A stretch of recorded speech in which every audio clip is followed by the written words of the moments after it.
fundamental right of research participants is to make informed decisions that align with their personal preferences. But in order to make informed decisions, participants must achieve both understanding and appreciation of informed consent information. Understanding is the ability to comprehend the meaning of information, while appreciation is the ability to recognize how facts are relevant to oneself. But sometimes, people fail to understand and appreciate information, and this can happen for any number of reasons. For example, they may have a cognitive impairment caused by neurological, psychiatric, or other medical diagnoses. Data has also shown that people who are very young or very old often have difficulties understanding information. This can also be a problem when the information is presented in an unclear manner, such as language that's highly technical or legal. Perhaps that person has limited English proficiency, perceived the information as threatening, or simply doesn't believe the person talking to them. It's also possible that that person was already feeling overwhelmed with information, such as a new diagnosis.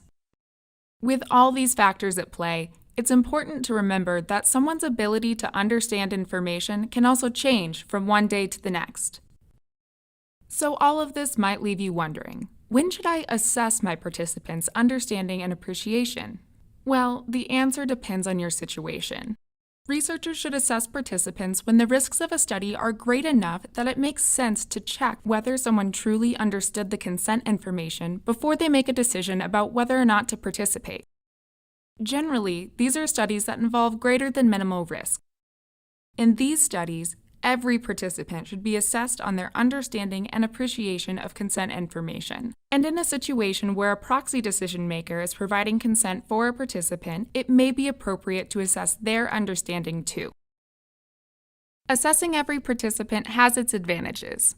First, it ensures that everyone understands and appreciates the study that they're participating in, which means researchers don't have to assume whether participants understood the consent information. Second, it identifies misunderstandings, letting researchers know which participants need additional education or clarification about the study. And finally, it helps identify weaknesses in the consent process. For example, if many participants misunderstand the same piece of information, perhaps the consent process needs to be modified. When all participants are screened, rather than just certain individuals, we avoid unfairly stigmatizing those with diagnostic labels such as schizophrenia or dementia by presuming their capacity is diminished. It also means you won't miss people who are undiagnosed. Remember, there are many reasons why someone may misunderstand consent information, so it's a good idea to screen everyone when the risk level of a trial justifies it. Of course, there are circumstances when it doesn't make sense to assess every participant. When conducting a minimal risk study, such as a one-time interaction like a blood draw or a survey, you might not need to assess everyone, as this may be unnecessarily burdensome. When devising a consent process, it's important to consider the unique needs of populations as well as individual people. When we implement consent practices that foster participants' understanding and appreciation, we can achieve consent that is truly informed.